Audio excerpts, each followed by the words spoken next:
Baik, terima kasih Anda masih bersama kami di Interupsi. Saya ke Mas Guntur. Mas Guntur masih bersama kami? Iya, siap Mbak. Mas Guntur tadi bilang sebenarnya masih trauma di tahun 2017. Tapi karena kayaknya ini Jabar udah positif, tinggal berapa jam lagi nih? Kapan nih? Ya.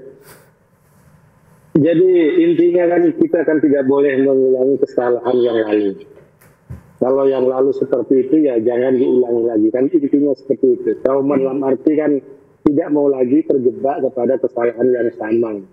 Karena itulah kalau dalam konteks Pilkada DKI, Ibu Mega itu kan menyodorkan Mas Pram sebagai jalan tengah antara nama Anies dengan nama Ahok. Agar kita sama-sama fokus kepada persoalan-persoalan yang ada di Jakarta.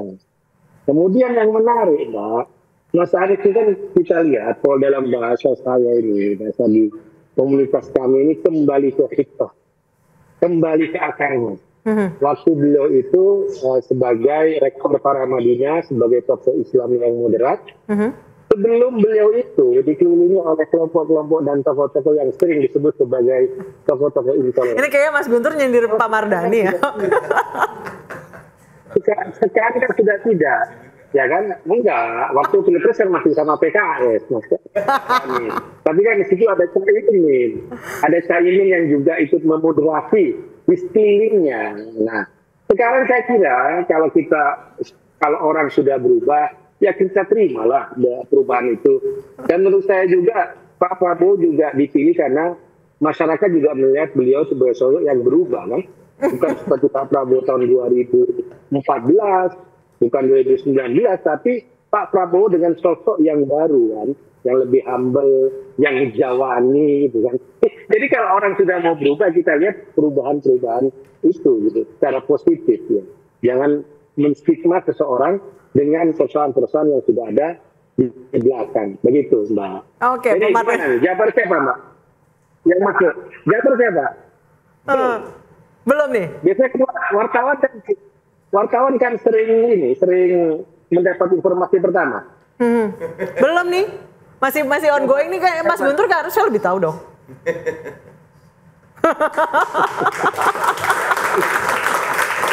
Saya ke Pak Mardhani, ini tadi kayak Mas Guntur nyindir Pak Mardhani. Ada yang tersinggung. Tidak ada yang tersinggung dan tidak ada yang tersindir. Kami kebetulan sempat jadi ketua tim saya waktu itu. Anies Sandi itu fokus aja ke elektoral. Bahwa ada kasus 212, ada kasus Pak Ahok. Buat kami itu di luar dari kerjaan elektoral. Yang kami lakukan gimana? OKOC, keren banget itu. Yang kami lakukan gimana kita satu TPS, 10 relawan penggerak. Nah, akhirnya, karena gini, the evil is in the detail. Ya, there is no rocket science in winning election. Nggak ada yang rumit kok menang pemilu. Suaranya jelas kok di TPS. Tinggal petanya jelas, timnya jelas, targetnya jelas. Nah, itu yang kami lakukan. Dan untuk sampai ke situ tuh detail sekali. Sampai kami menemukan, contoh nih, waktu Pilkada 2017, survei pertama Mas AHY. Yang kedua Pak Ahok. Mas Anies ketiga. Kita survei. Tuh hasil survei semua lembaga satu, Mas Anies ketiga. Kita survei, benar Mas Anies ketiga ternyata. Tapi kita nggak usah khawatir, masih ada 2 bulan. Kami kan gigi 1, gigi 2, gigi 3, gigi 4 itu 14 hari terakhir. Jadi nggak ada yang tersinggung. Dan Anies menang dengan penuh elegansi waktu 2017 dan dibuktikan 5 tahun memimpin Jakarta nggak ada kasus minoritas yang tertindas, tidak ada kasus rasial, nggak ada kasus, justru adanya cerita-cerita baik. Oke, baik, saya kembali ke Mbak Ria. Mbak Ria, apakah Pilkada 2024 ini akan sama seperti Pilkada yang lalu? Terutama yang ramai itu kan di 2017-2018. 2017 ada DKI, 2018 ada Jabar, Jatim, Jateng. Apakah akan sama atau ada warna baru dengan adanya keputusan MK itu? Kalau warna barunya saya kira putusan MK ya, dampak paling nyata dari putusan MK itu adalah membuka ruang kontestasi yang lebih luas gitu ya, dan lebih setara sebenarnya. Partai punya kesempatan tidak harus dibelenggu gitu ya oleh aturan main yang sebenarnya dibikin juga sendiri sama partai kan. Saya sering bilang partai ini makanya sering bikin aturan itu yang akhirnya dia menggali kuburnya sendiri di kemudian hari gitu ya. Termasuk soal threshold ini tadi. Jadi itu yang pertama, membuka arena kontestasi yang lebih setara, dan ini menurut saya bagus dalam konteks demokrasi. masyarakat lebih punya pilihan yang luas gitu ya, competitiveness-nya itu semakin baik gitu ya, sehingga hak politik masyarakat untuk atau hak politik warga negara ya, pertama untuk dipilih dia menjadi lebih terbuka ya, yang kedua untuk memilih pun juga menjadi lebih leluasa gitu ya. Kita tidak disodori pilihan yang terbatas yang dipaksakan oleh partai. Nah cuman problemnya gini tadi kawin paksa karena koalisi. Betul. Itu nah problemnya nih ya, kalau kita bicara pilkada 2024 hari ini, sekarang ini kan banyak publik yang marah nih. Ya minimal kalau kita lihat perbincangan netizen ya di sosial media. Ya. Kenapa? Karena mereka merasa ketika kemarin kita sudah dukung misalnya calon pada saat pilpres gitu, mereka kan punya harapan bahwa pada saat pilkada nanti gitu ya partai akan tetap konsekuen dengan pilihan-pilihannya.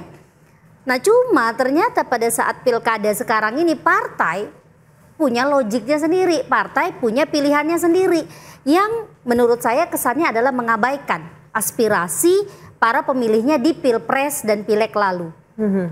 Problemnya adalah masyarakat hanya bisa menghukum partai politik tersebut gitu ya, atau calon yang mereka usung kemarin itu kan masih 5 tahun lagi nih, 2029. Yes. Saya kok jadi mikir jangan-jangan nih partai-partai ini gitu ya mereka mengabaikan aspirasi publik karena mereka mikir 2029 masih lama.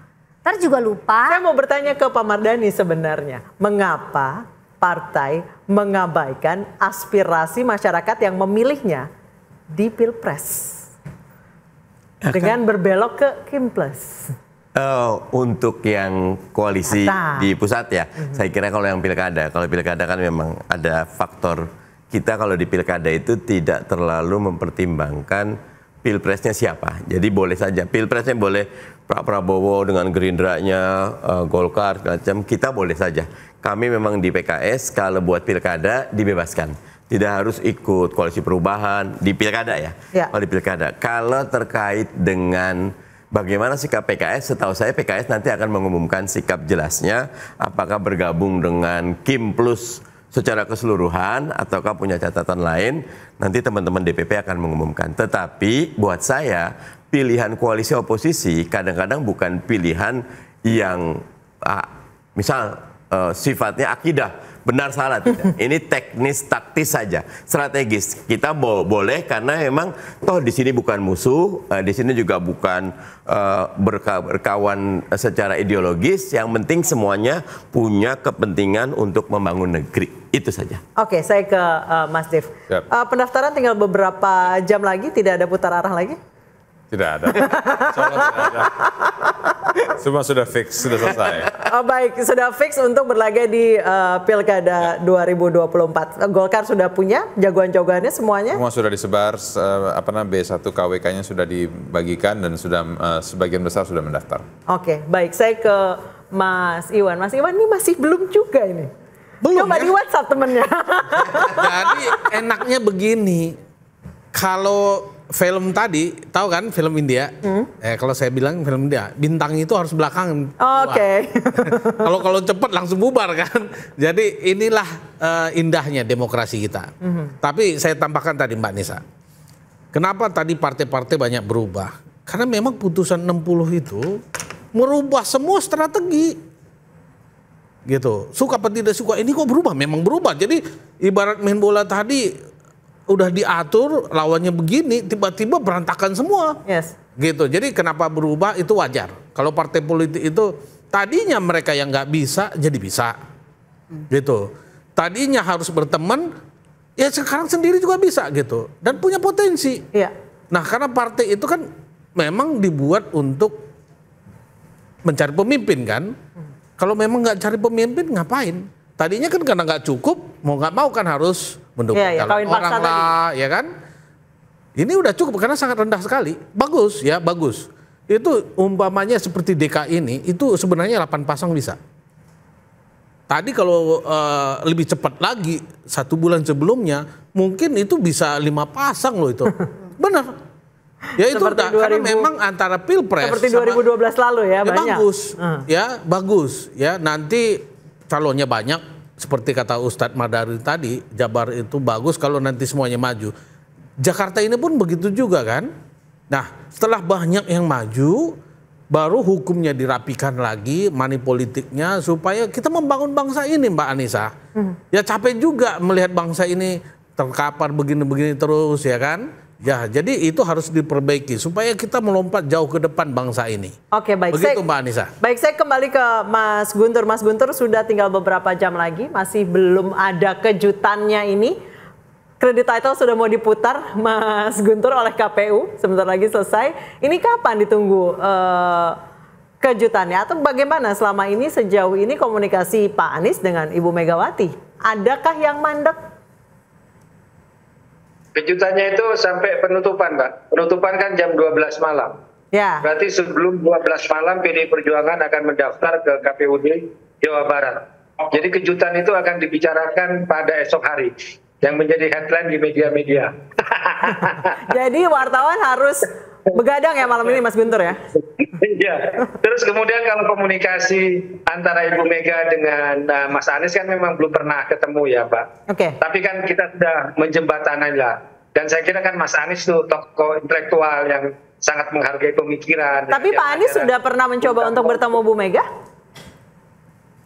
Saya kira belum pernah, Pak. Belum. Waktu ke DPP kemarin itu kan, Ibu itu waktu itu ada rapat dengan pengurus DPP. Makanya yang menemui itu Bang Rano, Bang Dul, yang menemui Mas Anies waktu ke DPP itu, waktu itu. Tapi Pak Anies ada mungkin ingin ketemu dengan Ibu untuk berbicara langsung? Nah, saya kurang tahu itu, Pak. Saya kurang tahu. Oke, baik, terima kasih. Gimana? Gimana Mas Guntur? Sebentar lagi, kita tunggu. Bentar lagi nih. Sebentar lagi ya, baik, akan kami tunggu terus, kami nantikan kejutan-kejutan di menit terakhir seperti kejutan dengan keputusan 60 MK yang kemudian mengubah peta perpolitikan di 1 minggu jelang pendaftaran pilkada. Ketika itu 1 pekan yang lalu kita akan masih nantikan seberapa seru jalannya kontestasi pilkada ini. Apakah isu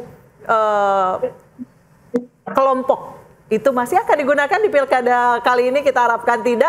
Terima kasih para narasumber telah bergabung dengan kami, Mbak Ria, Bang Iwan, Pak Mardhani, Mas Dev, Mas Guntur telah bergabung bersama kami di Interupsi. Akhir kata saya Anisha Dasuki, mewakili teman-teman yang bertugas pamit. Selamat malam.